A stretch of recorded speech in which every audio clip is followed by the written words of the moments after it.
Good morning, students. Let's start our English lesson with your very first chapter in the book Gulliver and Lilliput.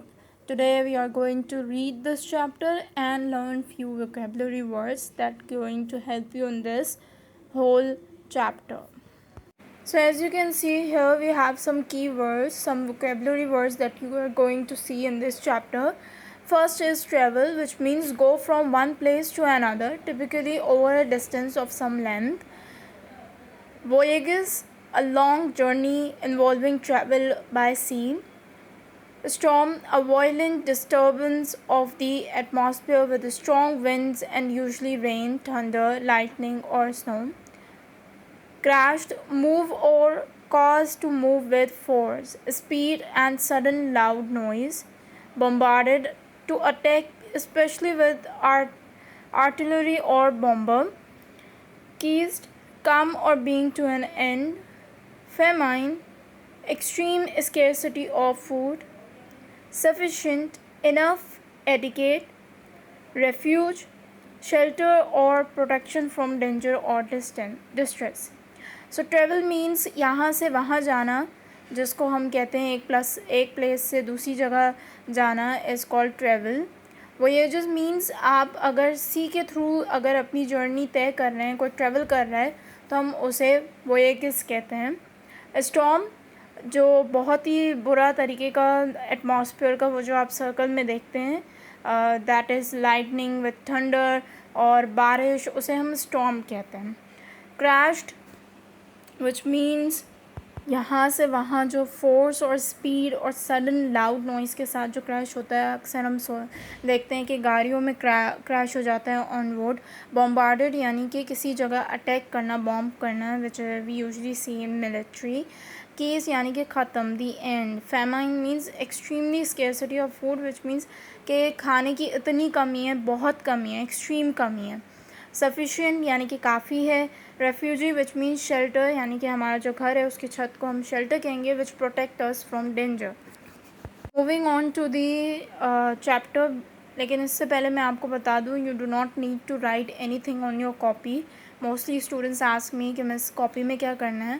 आपने सिर्फ ये chapter read करना है, understand करना है difficult words को. That's it. You do not need to write anything on your copies. So now we are going to read the chapter. As you can see, it's your page number 7. Lemuel Gulliver had a great longing to travel. He wanted to go on sea voyages and discover new lands. He was not scared of danger or pirates. To fulfill his desire, one day he left his job and accepted his appointment as a surgeon on a ship named Antelope. तो जो Gulliver था उसको लंबे रास्तों में जो travel किया जाता है, यानी कि बाय सी, जो कि एक बहुत लॉन्ग ट्रैवल है, काफ़ी दिन लग जाते हैं, तो गुलिवर को ऐसी ट्रैवलिंग बहुत पसंद थी. तो वो चाहता था कि वो सी वोएजेस, यानी कि जो हमने पढ़ा कि सी के थ्रू जो ट्रैवल करते हैं हम उसे वोएजेस कहते हैं.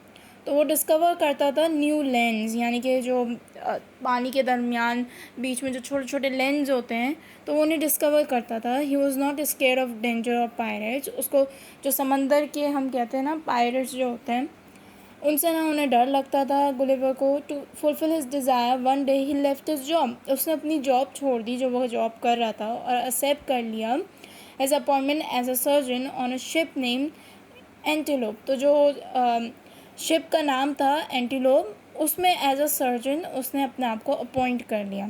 So on 4 May 1699 he sailed from Bristol for the South Sea. The weather was fair and the voyage was uneventful till they steered the ship for the East Indies.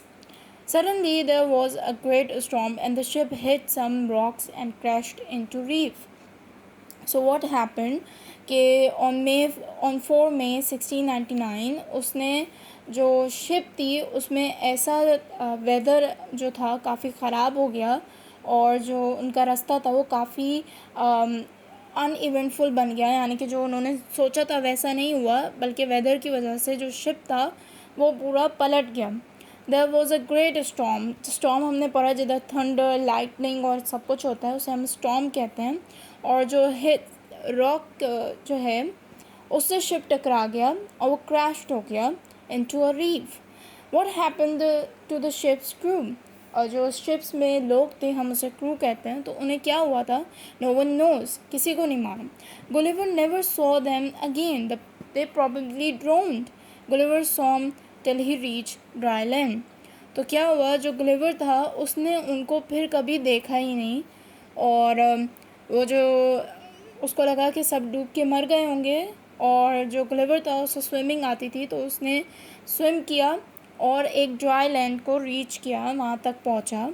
तो अब तक स्टोरी स्टूडेंट्स बहुत clear है। आपने Indian की movie भी देखी होगी, I don't remember that name, लेकिन उसमें आदित्य करके गुलिवर था, और इसी तरह उसमें ये स्टोरी दिखाई है कि वो कैसे ड्राई लैंड पहुँचा और वहाँ पे छोटे छोटे जो हैं वो लोग मौजूद थे। तो यही स्टोरी है गुलिवर की। It was growing dark and he saw no signs of houses and people on the strange land. काफ़ी स्ट्रेंज लैंड था और उसने वहाँ पे कोई इंसान नहीं देखे। Strange land he staggered forward, fell down exhausted and went to sleep on the shore. और उसने देखा काफ़ी अजीब सा लैंड है, और वो दोबारा से एग्जॉस्ट होके लेट गया। समझ नहीं आ रही थी वो क्या करे, वो भी एग्जॉस्ट हो गया था, दोबारा से सो गया। तो दिस वाज दी स्टोरी। आगे हम इंशाल्लाह कंटिन्यू करेंगे in the next session. For homework you need to read this chapter thoroughly. आपने उतना ही पढ़ना है जितना कि मैंने पढ़ा है, and make sure to read the difficult words as well. See you in the next class, students.